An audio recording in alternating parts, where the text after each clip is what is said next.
And we are live. Mr. Webb, take it away, sir. Take it away. I'm not going to take it away. I'm going to deliver it. You delivered the goods, man.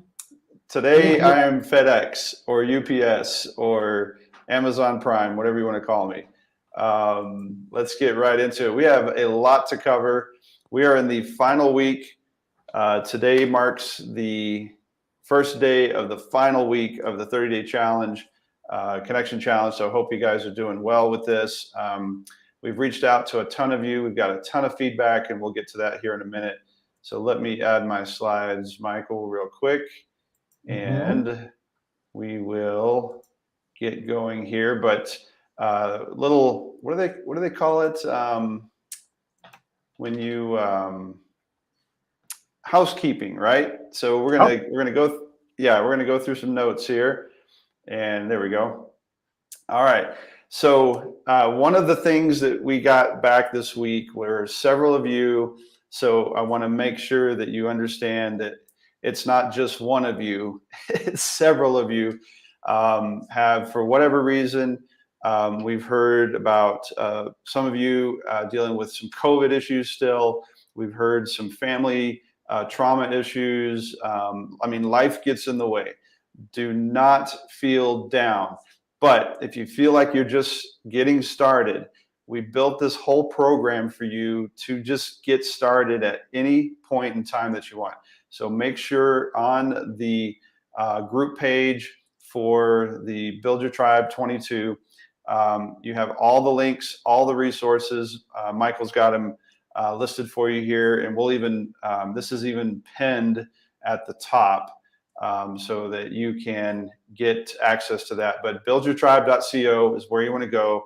If you have not signed up, and if you have not joined the group, make sure you do both of those things. And of course, we have all the replays from the previous weeks. We have the entire content guide. We have your entire 30-day challenge worksheet. So you can just start from today if that's the case. All right, so next one is just a recap. Again, make sure you join the group, watch the training, download the guide, and of course, do the work. But at any given time, you're struggling with something, make sure you DM Michael and I. You can even do it in the group. You reach out to others in the group. So just so you know, we have officially 61 people that signed up for our very first 30-day challenge, which I believe is outstanding. Because our goal was 50. So now, are all 60 of you active? Are they all in the group? No, not yet. But we'll be working on that.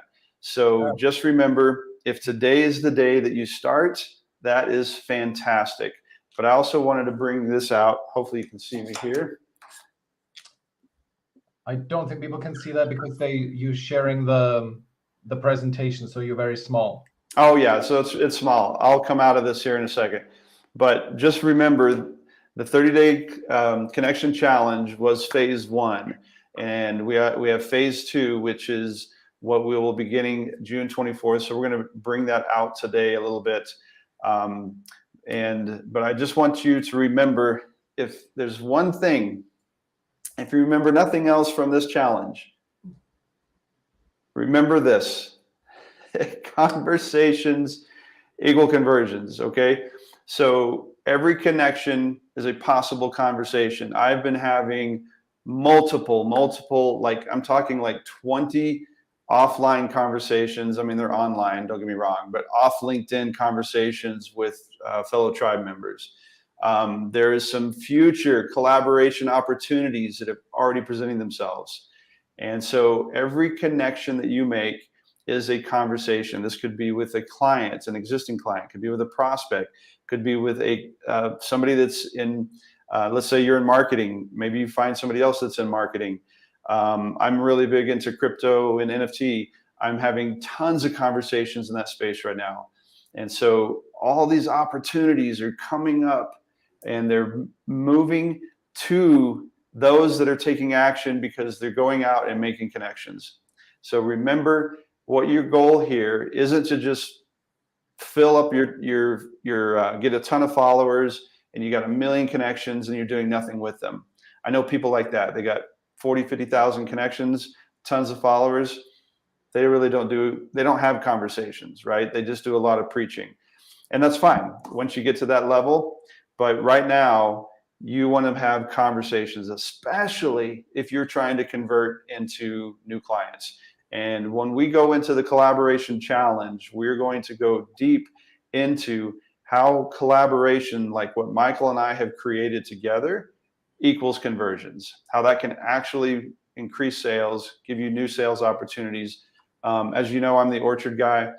Everybody that is a person, I call them a tree, and everybody they're connected to is an apple. Well, between Michael and I, we have been able to double the size of our orchards because of our collaboration. So we'll get into that in the collaboration challenge. Now, remember, everything on LinkedIn is not always about trying to get the sale. Okay, so if you're trying to boost the amount of people that you're connected to, and let's say you've set a goal for 300, I'm going to say start with 3. So go out and have 3 real conversations with people.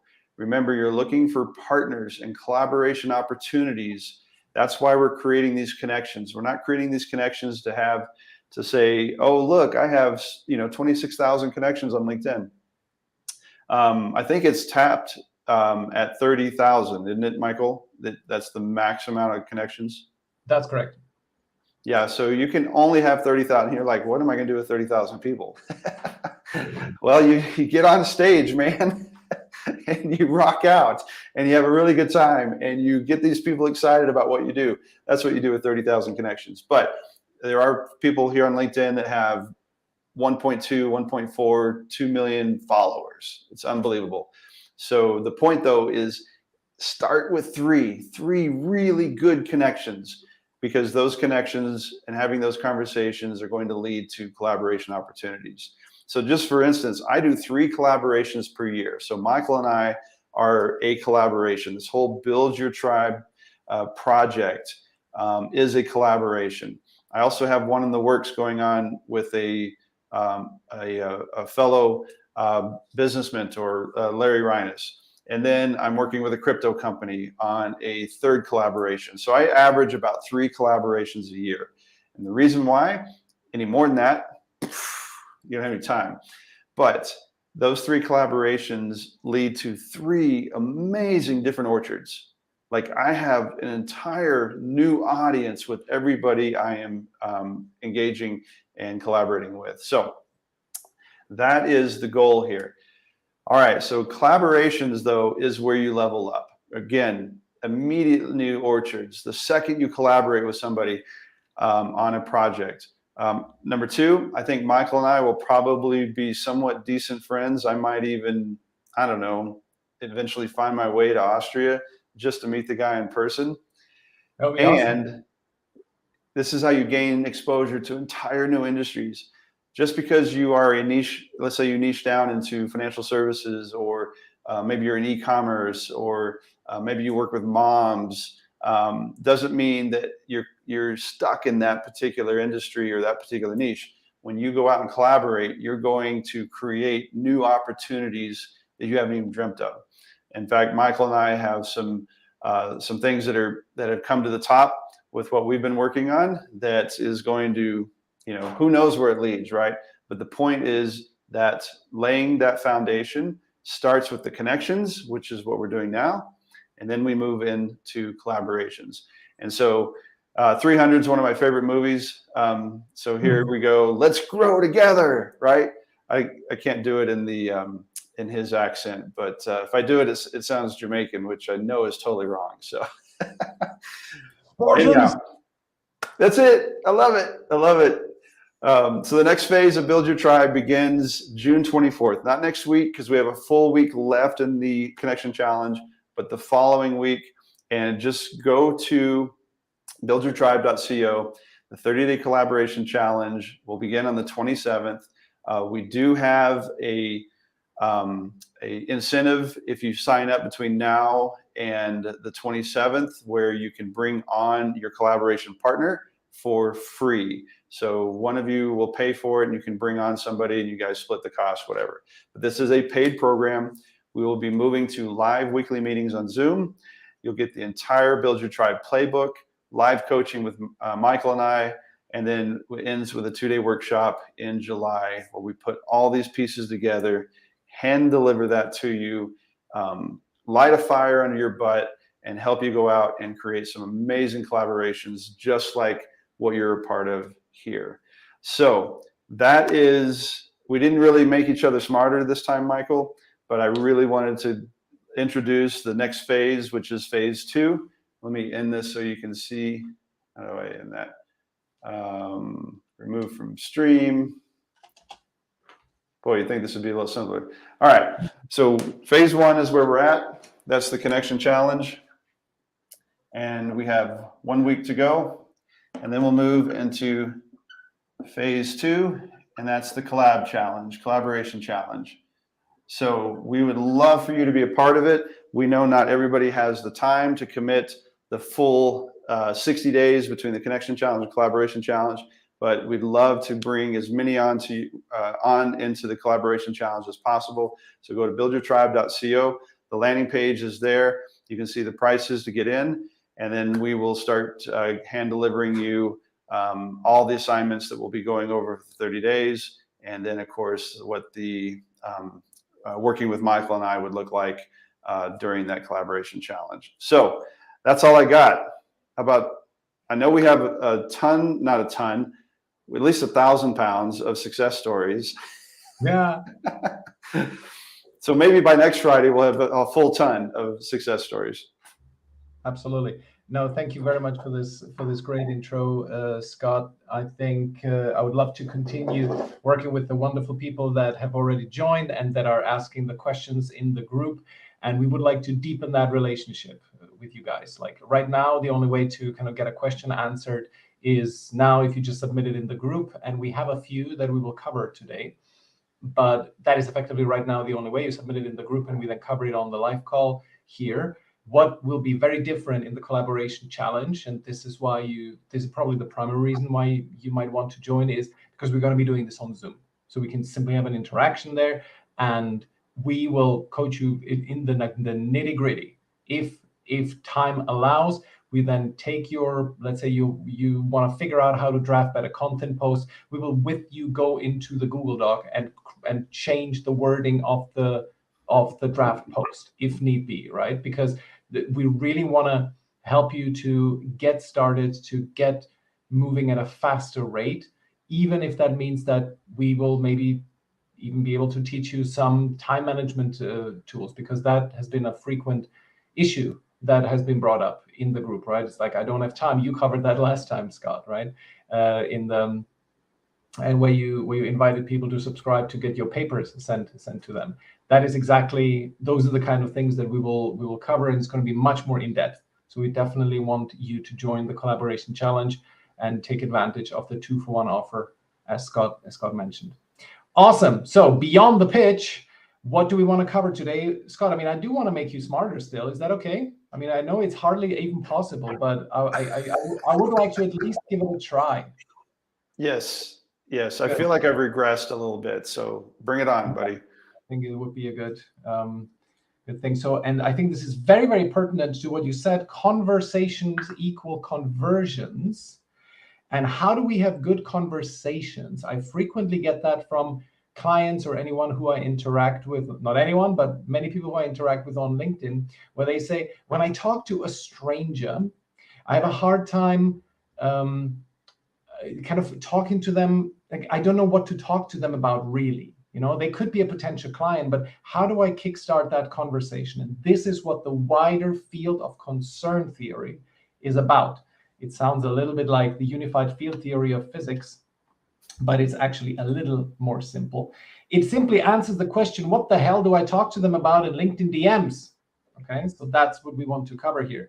And the theory of the wider field of concern is, it's basically a powerful technique to frame a conversation and keep it going. It helps you avoid getting stuck when you don't know what to ask about. Now, that is the one thing whenever I get a new client who's getting started with conversational prospecting, it's always this, from almost everyone I get this question, they show me a screenshot of their conversation.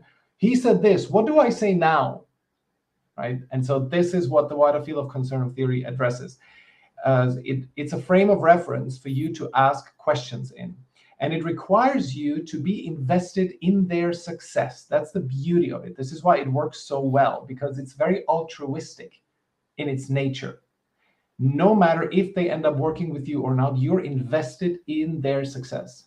So look at that graphic here. It shows narrow field of concern, that is their needs for your product or your service. And the wider field of concern is the broad desires in the area that you work in. Now that sounds extremely theoretical, and I'm going to get into the details of it, but you always have to imagine for example, in my world, right? I help consultants to build client acquisition systems. And so but I only do this with a few specific techniques, so to speak. For example, I don't teach people how to write a book. I don't teach people how to run Facebook ads, okay? And so for me, narrow field of concern, would be their needs to learn conversational prospecting, cold email, and LinkedIn content. That, if I asked about that, hey, have you considered cold email? That would be a question in the narrow field of concern. However, their wider field of concern is wide. They want simply more clients. Now, they might also want to lose weight, but that is not at all my domain. Okay, so I would not ask them about that, right? Which, by the way, it might be rude if I ask them. But in terms of helping them grow their business, that is the wider field of concern. Maybe they are in the perfect position to write a book. Now, I would not help them with that, but it would still be a good question to ask them about. Okay, so I hope that with this example, I made it clear what the wider field of concern is. Now, let's get into another example. I actually had a client who did exactly that. He coaches consultants to become book authors. So the narrow field of concern would be, have you ever thought about writing a book?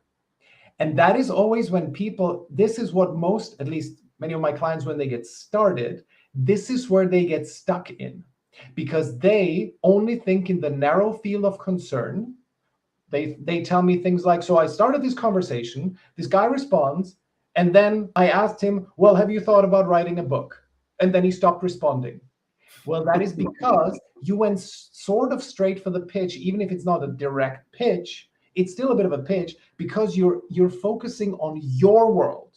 You're focusing on what matters to you, rather than investigating what kind of avenues does this person need to explore, or has he explored, in order to win new clients. And that is then the wider field. How are they getting clients? How are they showcasing their unique expertise to the world? And what have they tried to get noticed? Those are the questions that, if you ask them well, and you ask them in a friendly way and not overtly pitching, they will keep a conversation going and they will continue building a relationship. Unlike the too narrow ones where you just ask, oh, have you ever tried to do cold emailing, right? That would be my domain, for example. That is not something that will elicit a response, right? It may be after for example, if I ask a wider field of concern question and they respond with, well, what have I tried? I mean, I tried word of mouth and I did Facebook ads, but they didn't work for me. I just burned through too much cash. Then it would be appropriate to ask, maybe it's still a bit too early, but then it would be appropriate to ask, well, have you considered doing cold email, right? But that would be more or less getting into the appropriate zone, because I've already explored the wider field of concern, okay? So let's look at a final example. Yeah, exactly. So the wider field of concern would be consultants want to get new clients. The narrow field of concern is I help consultants write a book. That's in this example. And let's now look at the final example, if I can make it work. Let's say the product is confidence coaching for insecure and stressed professionals, okay? Narrow field of concern question would be, do they have confidence issues? Are there situations where lack of confidence is holding them back? Now, what would be a wider field of concern? For example, how are they getting ahead in their career? How long ago is their last promotion? Do they have a plan for the next 5 years? because these are the things that this person cares about, very likely. If they're like a professional, they're employed, they're in a high-powered job, it's a perfectly appropriate question to ask them on a one-on-one basis. How are you getting on in your career? How's it going? When was your last promotion? Do you have a plan for the next 5 years? Right? So here, narrow field of concern is I coach professionals to be more confident. The wider field is professionals who want to get ahead in their career and all these surrounding areas. Cool. Does it make sense? Any questions? I always just want to input my feedback here is that the thing that keeps popping up as you go through this wider field of concern isn't just how to have a better conversation, it's how to ask good questions. Yeah, of course. And because I think when somebody contacts us and they've inquired about our solutions, it's so easy to just go in, well, let me show you how to access your top 58, and they're like, wait a minute, what's top 58? So all of a sudden I've eliminated, because they don't understand that particular metaphor yet. And so because of that, there's not the clarity isn't there. So for me, instead of just introducing them right into the solution, ask these wider field of concern questions. And then that begins to narrow down is, exactly, how we can approach to help them. So this is beautiful. Absolutely. And I think this is a very good point. You can almost, it's like a little bit like a Russian nesting doll or concentric circles, if you want. You start a conversation with pure rapport building. You compliment them on something that they've done or a good post that they've released and so on. And that's the outer layer. If you want to get through to the core, you start at the outer layer, and that would be a rapport building question. Then you go through wider field of concern. Then you ask them about their general goals, but it's already in the area where you operate. Mm-hmm. And then you cover that, so when was your last promotion, blah, blah, blah, blah. And you go through that. And then when you arrive at the point where maybe they have confidence issues, that's, to stay with this example, of course, that's when you then enter the narrow field of concern. And once they give you like a sign of, yes, this is actually my problem, I have confidence issues, that's when you bring up that I might be able to help. Let's go on a call. And you said this very, very well, Scott, what many people do wrong, and I receive pitches like this almost every day, is that when people are leading with the solution. Only recently I received a message from someone who I know him from a previous existence. And he told me, hey, I have this great product. I think it might be useful to you. Would you be up for having a demo? And although I know him, I don't know him very well. It still was like, well, have you even bothered to ask me if I have this problem for which your product would be the solution? Have you even tried to build rapport to kind of, hey, how are you doing? And so on, like nothing of that. He went straight for the pitch, which was completely irrelevant to me. And so naturally, my opinion of him has not exactly increased considerably. And that is because he simply did not follow these rules, right? No rapport, wider field of concern, narrow field of concern, then the pitch. People are perfectly fine with a pitch, but it needs to come at the right time. Mm-hmm. Love it. Good. So okay. I'm so glad that next Friday is all interactive. So because any more making me smarter, I don't know how many places to store it. So you need some other people on the call to be able to disperse. Yes. Awesome. For sure. And just a reminder, next Friday, which is our final day of the 30-day connection challenge together, pardon me, is going to be a Zoom call. So we will be sending those invites out to join that meeting. Everyone, it'll be interactive. It'll be fun. We'll have live Q&As. We've got some success stories that are lined up for that, as well as also bringing us your challenges, concerns, and of course, we will do our best to make sure you're networked with every one of those individuals that are on that Zoom call. So just a slight change for next week. You just said individual, Scott. Remember the people. Exactly. Love it. All right, Rebecca. Whatever rocks your boat. But Scott, we're not done yet. We're not done. I'm still going to make both you and maybe some other people smarter who could benefit from, drumroll, profile reviews. Oh, yes. We've asked in the group whether there's somebody who would like to have a profile review.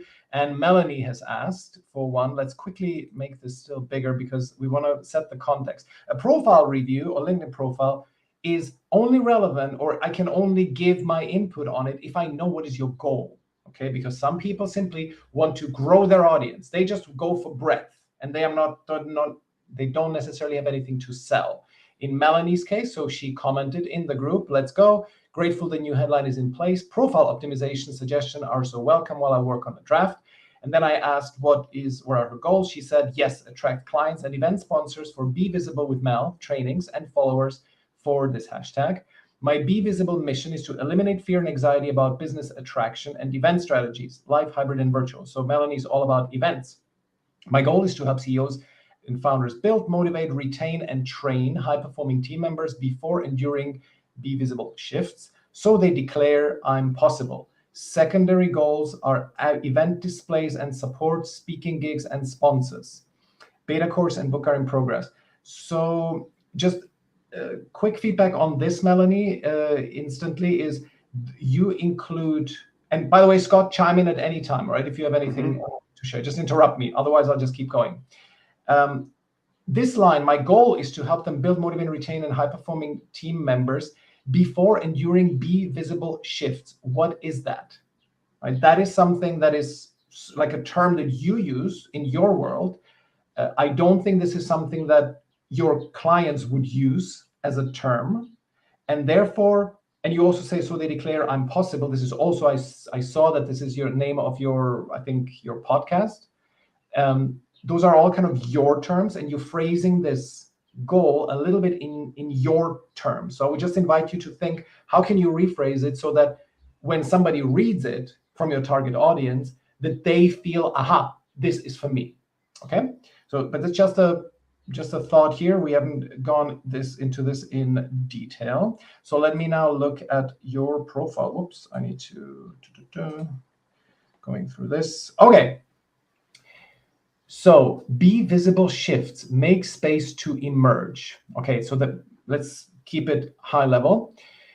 On a LinkedIn profile, there's a couple of key important elements. That is your LinkedIn picture, your background image, your headline, and your about section as well. So we're going to look at that. Featured section is also important. And then it becomes less and less important. This one is already still a little bit important, where you kind of have your experience, your company description. And then there are the recommendations. Okay, I see already, that's great. You have a recent recommendation. This one is also not too long ago. So that's all wonderful. Great. Recommendations are great. Keep, and especially the best way to get recommendations is to give them. So I strongly recommend whoever you have that you think they're doing a great job and so on. In whatever should be somebody who you sort of worked with, but give recommendations generously. Okay, so let's look at each of these things. Picture is perfect, very personable. I would just suggest if you could introduce a little bit of color in the background or the LinkedIn halo as I use it. And why? If you just look at what stands out here, Scott's picture stands out a little bit. There is some color in the background. Otherwise, look who stands out. For me, at least, this picture stands out, where there's a colorful background of Victoria, right? Her picture stands out. I think Azamat's picture stands also out quite nicely. So anything that has like strong colors, that one, I mean, this is my wife, so I'm maybe biased here, but this is a strong background color. That stuff usually stands out. It's not a big thing, but I recommend it if you can just add a little bit of like a strong color that just stands out. In your case, Melanie, that could be this wonderful combination of the red and yellow. I think that's a great company color. If you could add that and maybe like do a melted version behind you, like a combined version, that would be great. So your background image, I think I would say if you have something that features your brand, where you don't do something like you could put like a beautiful landscape, just to kind of elevate the mood. But if you go for a pitch, I would go really straightforward. People need to understand what you're about and then know what benefit you give them and maybe a call to action, right? When you just say be visible shifts, make space to emerge, a person who doesn't know what to do, who doesn't know you and lands on your profile doesn't know what to do with this background image. Okay, so I would suggest that you do something where you say, okay, so what is your headline? Activating CEOs and founders' full potential to cultivate high-performing teams. Crafting strategies that leverage events to attract business. Collaboration and networking strategist, speaker, events host. Okay, so already I see there's you have two pitches, sort of. You activate their potential to cultivate teams. So that tells me you're like something like an organizational strategist, like an HR advisor. That'll be one thing. And then crafting strategies that leverage events to attract business. That is a marketing function. So you are sort of an HR person as well as a marketing person. I don't know if this is really indeed what you do, but that's a little bit of a conflicting messaging here. I wouldn't know if you are for me, right? Are you a marketing person who can do events for me, or are you an HR advisor who helps me activate teams? And by the way, Melanie, I know that you're watching. If I'm wrong with anything here, then please do tell me and correct my impressions. But I'm just giving you my uncensored impressions here. Great. Yeah, good. So what else? About section. Let's look at that.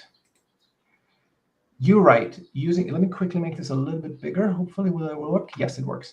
Using your unique learning styles, fuel and refill your pipeline so your business, communities, and brands are no longer the best kept secrets. Many sales leaders often struggle to keep their teams productive and capture ongoing attention of their audience more than 4 seconds due to a mix of learning styles. Okay. So yes, I have a hard time figuring out what exactly it is that you do and what problem you help solve. And I recommend that you, and I'm sorry if this sounds arrogant, but I recommend that you at least check out my About section. You always have to think people, when they're online, they have very short attention spans, especially when it comes to reading. They want to scan something and instantly know and get their questions answered. And that's why my profile, when you look at the About section, I say what I do, why it works, who I am for, and then call to action, and then some testimonials and call to action. I give it headlines, and I recommend that you start there, that you give your About section, you split it up into chunks, and you make it very clear who I am for, the actual person, not companies, but who are the decision makers. I help sales leaders to increase the team's performance. Boom. And we do this via 1, 2, and 3. And then what it is exactly that you do. That's in the 1, 2, and 3. So who I am for and what I do. And ideally, if you have them, testimonials as well. Yes, I know they are in the recommendation section, but the About section gets many more viewings. So I would recommend that you also pack them in there, just short, but put them in there. And then featured section, you mainly put successful posts of yours. That is a common strategy. That's fine. However, I would recommend that you maybe split that up and have also at least some kind of call to action. Featured section should primarily be something where you showcase your offer, because after all, it's quite prominent. And then I started learning ways to help others share their superpowers, problem-solving skills. That belongs more in the About section. I would rather say here should be a company description. Again, you can do a version of what we do, and you can phrase it as what we do, why you need us, that kind of stuff. Something that answers the questions about what you do from their point of view. And also, these paragraphs are too long. Just need to do 1 or 2 2-line paragraphs, maybe 3, and bullet points. Michael, one input I have is think of when you read a menu at a restaurant, it is the main item, like the prime rib, and then there's a description, USDA choice beef, and then it's got cooked to perfection with our special seasoning So create make what you do sound appetizing, right? So when if on the menu they were to go into the entire description of how that meat's prepared and where it came from and how it's cut and how the fat's all trimmed, at that point you're just like, I'll just take the hamburger because I know that. So have brief descriptions and try and make them tantalizing, right? So make them instead of just business jargon, look for ways to create emotion, pull people through a story. So one of my clients achieved success because they did this, and then two lines of a success sentence, because people are skimmers. Yes. Most people will not click on and just read your entire biography. They will skim and they're looking for this person. Can they help me? So, and I'll just say the real estate in that header image or the profile banner, some like 3 bullets. Here's how I can help you achieve X, Y, Z, and click my bell. You can even put that if you want, but give people within that real estate, within, like you said, people only have 4 seconds of attention span. So give them 4 seconds worth of what you do and how you can serve them. Exactly. It needs to be like in 3 seconds, even less than that, but like a couple of seconds. Okay, I get it, what she does. And then because it sort of applies to me, then I'm going to give you a little bit more. I'm going to give you like 7 seconds. And then you keep writing interesting things. I'm going to give you even more. But it's this initial thing makes it really, really clear, and give it a couple of seconds. Okay?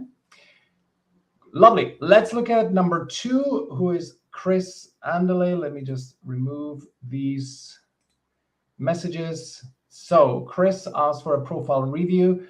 Help small businesses and solopreneurs with IT services. Help your network make your business more productive. I love the headline. Very clear what you do. It's also clear who you do it for. Small business solopreneurs with IT services. One thing I'm not 100% sure is if everybody, like, I wouldn't know. I'm a solopreneur. I don't need any, like, what kind of IT services do I need? I mean, what, you're going to rewire my laptop or something? And these are all things that I, the uneducated IT person, can easily do myself. So I wonder if this is the right audience. And if it is, then what kind of IT services are you talking about? Because a solopreneur like me, I don't really need IT services done by an external third party. And so maybe it is a specific type of solopreneurs. Maybe, I don't know, somebody with like a more hardware heavy environment. So that's my initial, just a little bit of a doubt, but generally the headline is good. Simple, clear, and I get it within a few seconds. So it definitely clears the 3 second rule, or 4 second, however many. Now, the picture is great. It's a little bit like overlit. It feels like there's too much light in it, it feels. And so there's not enough contrast between you, Chris, and the background. Just if you could just add a more like let's say, because your face is very light, I would say something more darker in the background, like a dark purple or something like that. I think that could work better than this background, but generally it's quite good. Plus, I love the beard, and you know that. And then finally, we look at the background image. That's a good example of actually something like a little bit like mood. Not every profile banner image has to convey pitchy information. It can also convey a mood. And here, Chris, you are doing one thing that I like, which is you have the American flag and you include the word freedom. Freedom Information Management, that's your company name. You're sort of signaling a little bit like what matters to you. You're obviously a patriot. And given that you chose the word freedom, it probably means that you value that. So you're signaling something, and you're signaling your values. That's great. And as Scott would definitely agree, is that this is part of tribe building, right? You are getting people in your domain who are, who resonate with you with this kind of message and with these values. So I think that's good. Finally, let's look at featured section. Yeah, I think in featured, I would rather focus on the stuff. This is your sales real estate. So I think more people will be interested, with all due respect, about the stuff that you can do for them rather than what your life is, like more information about you. Okay, so I would recommend that you change it to something more about your services. That is a great beginning to the about section, because you tell a story. Because many people, effectively everybody has a ton of competitors, so people choose people who they like. And therefore, having this as a story beginning, 11 July 99, I joined the military and so on. And that's good, but it still does not, I think we would get into too much of the weeds here, but just to give you an idea, I also have a story, but I'm kind of starting with like a good hook where I talk about how I was fired in 2016, and people want to know what the end is. It's sort of like a beginning and it has an end. Here, it does not really promise me a story. It's more like just a little bit about yourself, but it's already a great start. And there we have it. It's great. What I do and who I serve. Melanie, if you're still watching, that's a great structure, right? So he says what I do and who I serve, and then why it works. Here are the results. And are you ready to talk? Okay. So very, very good. That's excellent, Chris. Good. And you also wanted, and that's the final point of today's agenda, you also wanted a content review. You mentioned to me before that you don't have all that many views on your content. So let's see what we could do there. Already this one is, well, there's not a lot here, right? You say, are you trying to rebuild organizational trust? It's very broad, right? I'm not really seeing why should I engage with this. And are you trying to rebuild organization? I'm just not compelled, gut feeling wise, to click on see more, because I mean it doesn't apply to me. It's also a closed-in question. Yes, no. Good point. No, I'm not trying to build organizational trust. I'm moving on. Yeah, exactly. Okay, let's look at this one. Did you know there is such a thing as being too busy?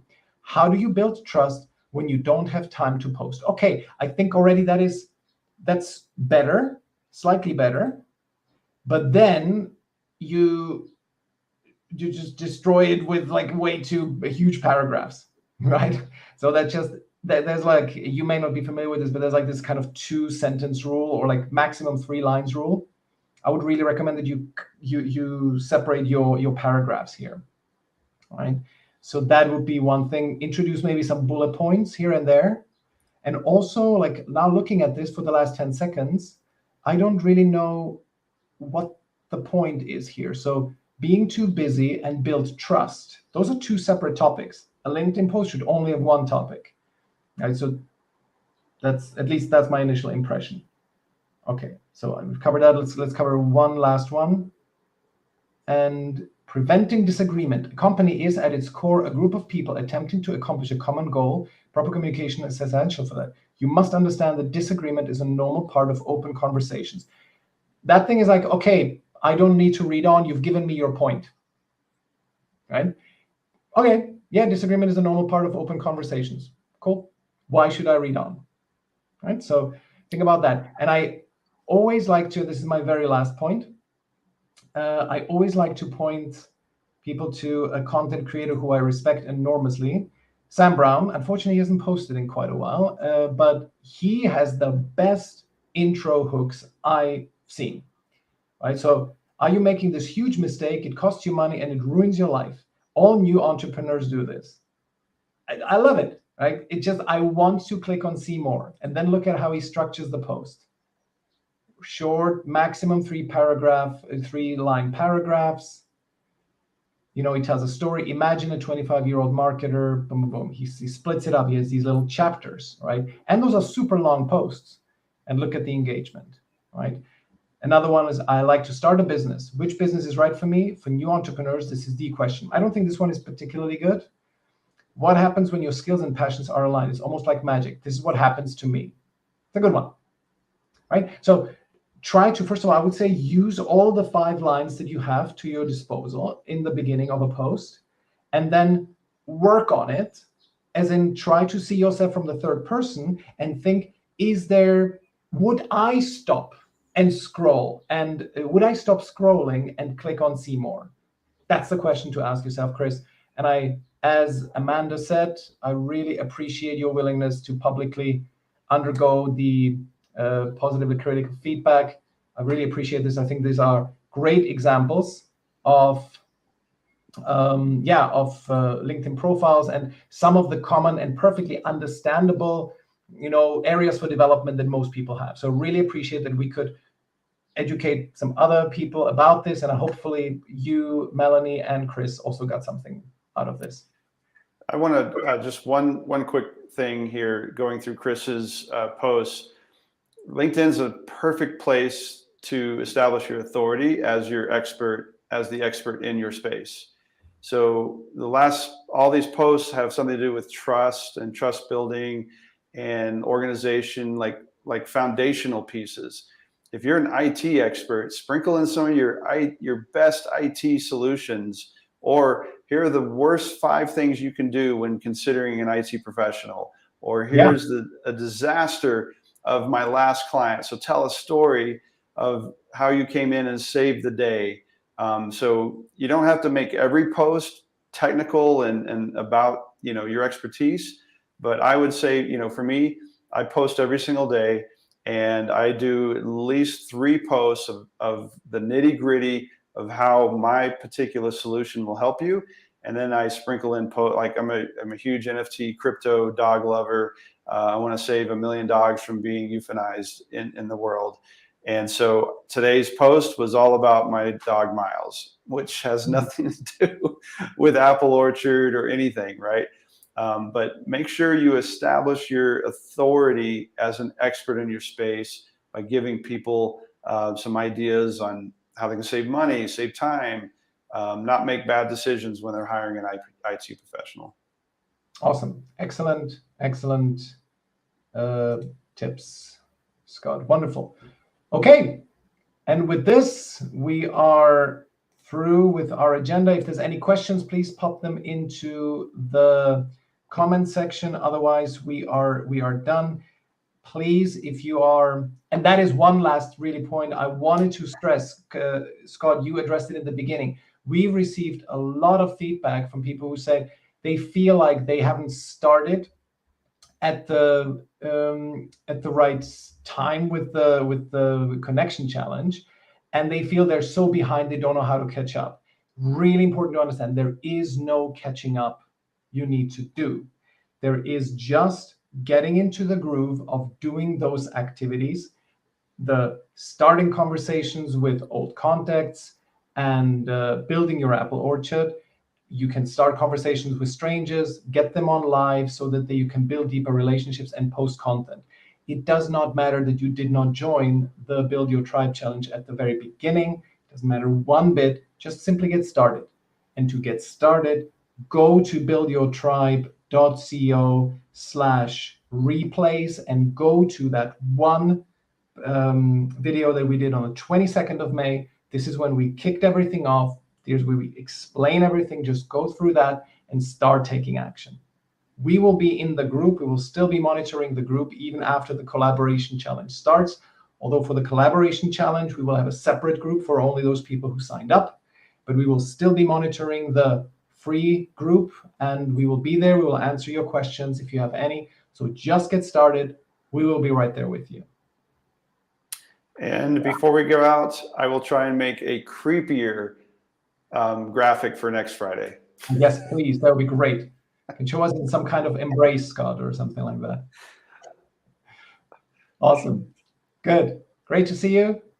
Thanks, everyone. Wait, let's see. We have a question.